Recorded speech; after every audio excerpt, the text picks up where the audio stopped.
이번 시간에는 기업과 일자리에 대해서 살펴보도록 하겠습니다.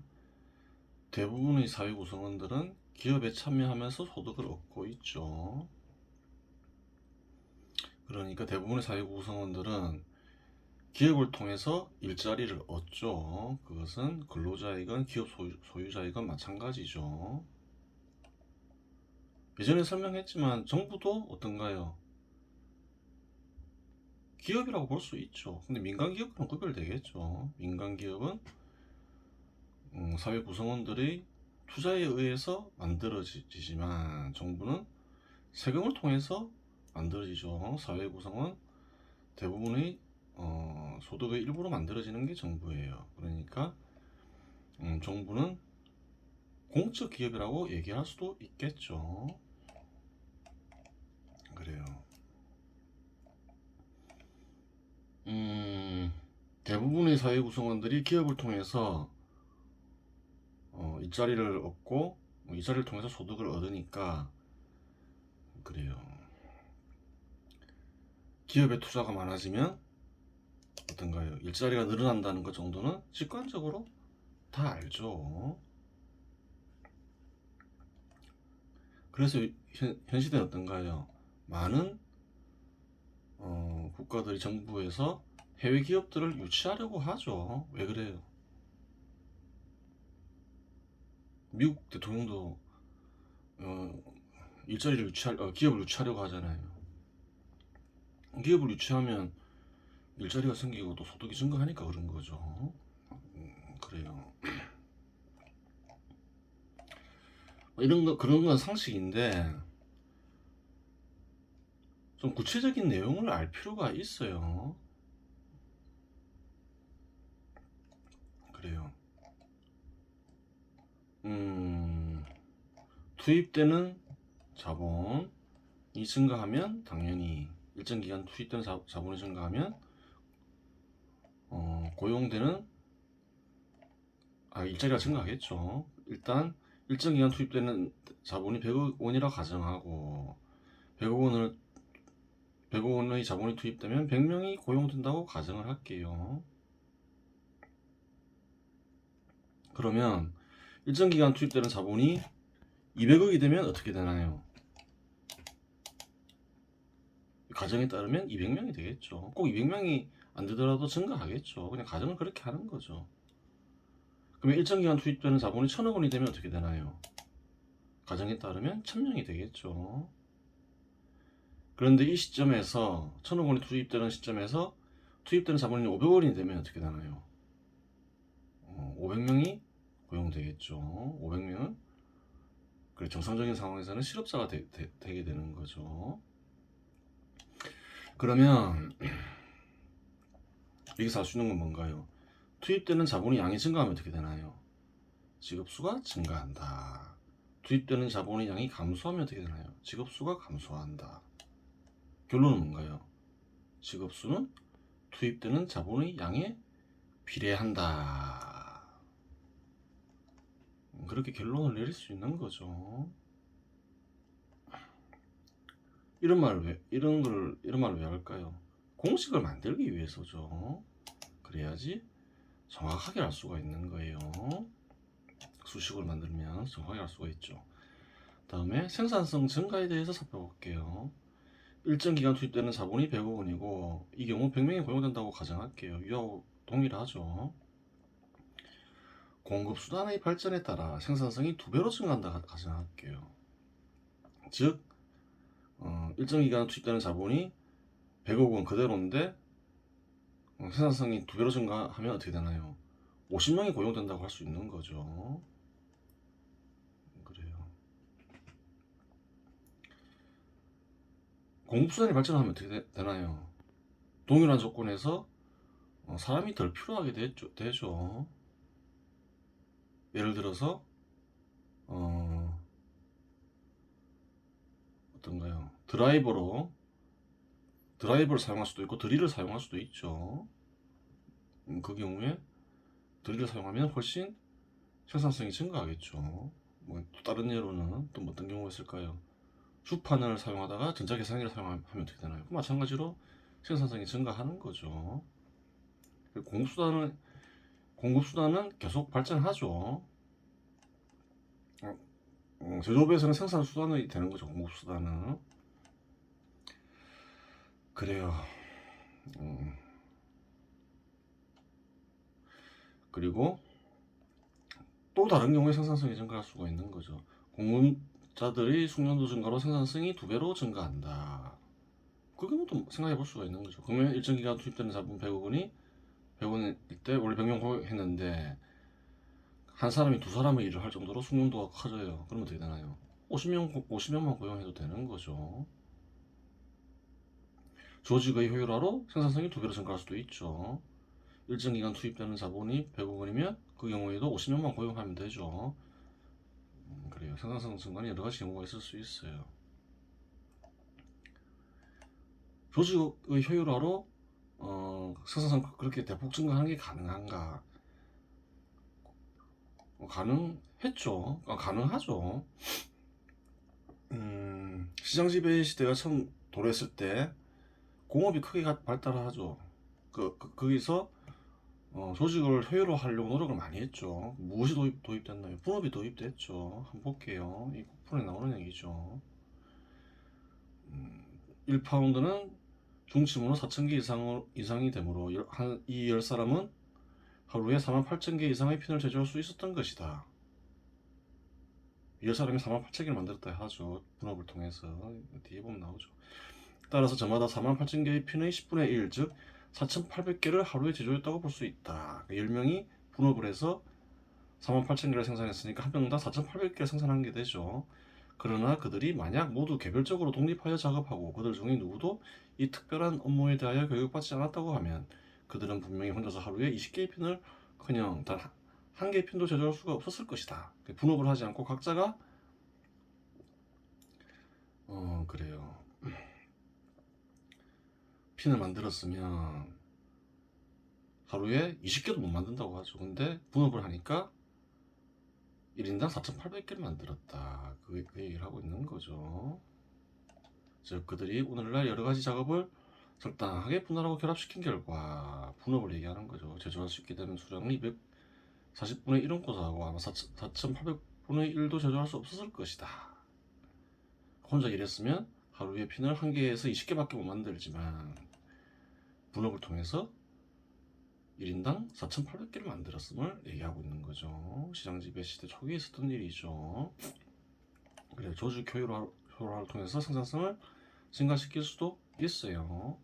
여러 경우가 있겠죠. 생산성이 증가하는 경우는.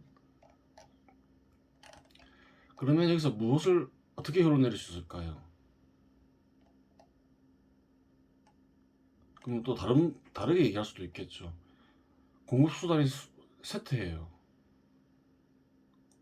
생산성이 절반으로 떨어질 수도 있겠죠. 그러면 반대 결과가 나오겠죠. 하여간 결론은 직업수는 생산성 증가에 반비례한다. 이렇게 결론 내릴 수가 있는 거죠. 그래요. 그러면 어떤 공식이 성립하나요? 다음과 같은 공식이 성립하죠. 직업수는 그래요. 자본의 양이 증가하면 증가하죠. 투입되는 자본의 양이 증가하면 증가해요. 그러니까 단위당 직업수를 구하고 자본의 양을 구하면 되겠죠. 자본 단위당 투입되는 직업수 곱하기 자본의 양. 여기는 비례하죠. 직업수가. 그 다음에 생산성에는 반비례하죠. 그래요. 그래요. 그럼 공식을 이용해서 한번 가정을 통해서 직업수를 구해볼게요. 일정 기간 투입되는 자본이 100억 원이에요. 이 상황에서 100명이 고용된다고 가정을 할게요. 생산성이 2배로 증가해요. 그리고 일정 기간 투입되는 자본이 300억 원이 돼요. 그러면 이 공식이 어떻게 나올 수 있을까요? 일단 자본 단위당 투입되는 직업수를 구해야 되겠죠. 그럼 1억당 몇 명이 고용되나요? 원래는 한 명이 고용되죠. 100억 원에 100명이 고용되니까. 그럼 작업 단위당 투입되는 직업수는 1이죠. 생산성이 2배로 증가했으니까 분모에는 1을 넣으면 되겠죠. 투입되는 자본량은 300억 원이니까 300을 집어넣으면 되겠죠. 그러면 어떻게 되나요? 150명이 되죠. 생산성이 증가하면 뭐랬나요? 직업수가 감소한다 했죠. 근데 왜 100명에서 150명으로 증가했나요? 자본이 양이 증가하면서 오히려 증가를 했죠. 요즘 시대에는 무엇이 자꾸 논란이 되나요? 자동화가 진행됨에 따라서 그래요. 직업수가 감소할 것이다. 이런 전망이 많죠. 맞나요? 꼭 맞지도 않다는 거예요. 왜 그런가요? 자동화는 뭔가요? 생산성을 증가시키죠. 투입되는 자본량은 뭔가요? 직업수를 증가시키고 생산성의 증가는 직업수를 감소시키고 이 두 작용에 의해서 직업수가 결정되기 때문에 단순히 자동화로 인한 생산성 증가가 어떤가요? 직업수를 급감시킬 것이다. 그렇게 주장할 수는 없는 거예요. 자동화로 인해서 직업수가 감소될 게 예상된다. 그럼 어떻게 해야 되나요? 자본이 투입되기 위한 조건을 만들면 되는 거죠. 그렇게 되는 거예요. 대처 불가능한 상황이 아니라는 거죠. 왜? 직업수에 미치는 요인에는 생산성만 있는 것이 아니기 때문이죠. 그 간단한 예로 과거부터 공급수단은 계속 발전해 왔나요? 발전하지 않았나요? 계속 발전해 왔죠. 그런데 직업수는 과거에 비해서 어떻게 됐을까요? 한 100년 전만 따져보더라도 훨씬 증가했죠. 100년 동안 공급수단이 발전하지 않았나요? 그게 아니라는 거예요. 그래요.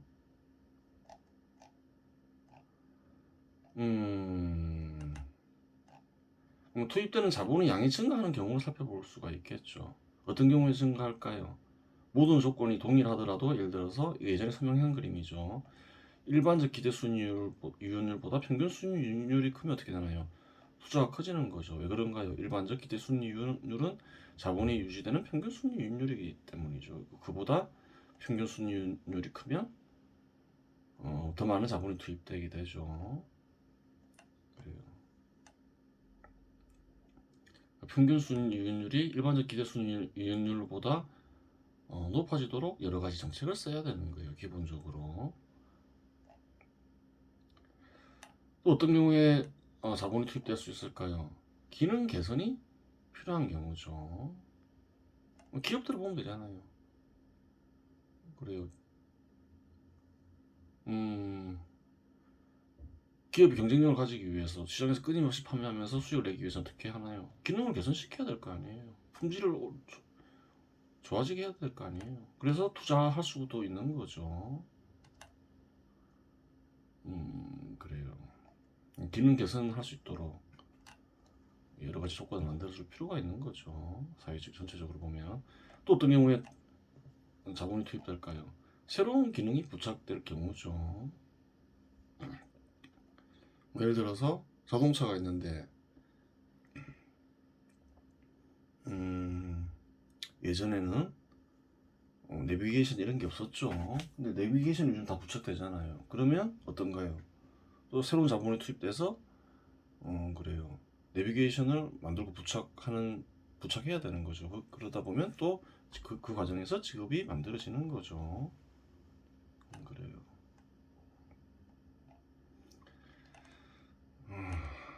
그래서 공급수단과 같은 생산성이 증가한다 해서 직업수가 무조건 감소한다고 생각하면 안 돼요.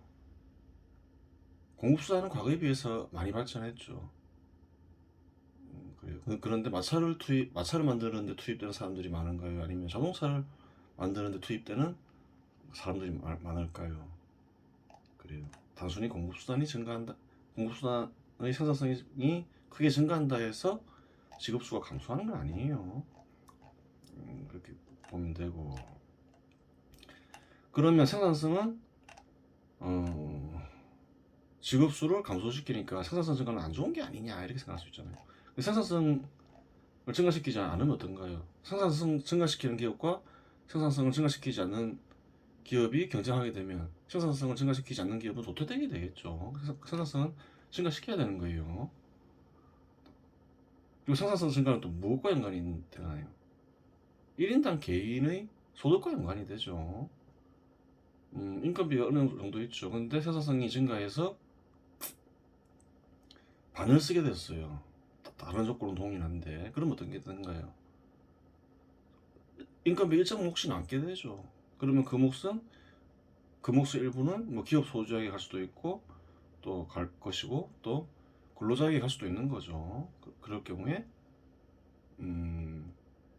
그래요.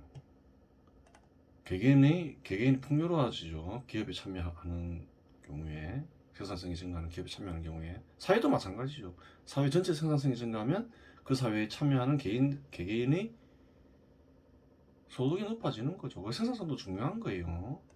그 두 가지 모두에 힘써야 되는 거죠. 생산성 증가와 투입되는 자본의 양을 증가시키는데 힘써야 되는 거죠. 그래요. 이번 시간에는 직업수가 결정되는 원리에 대해서 살펴보았습니다.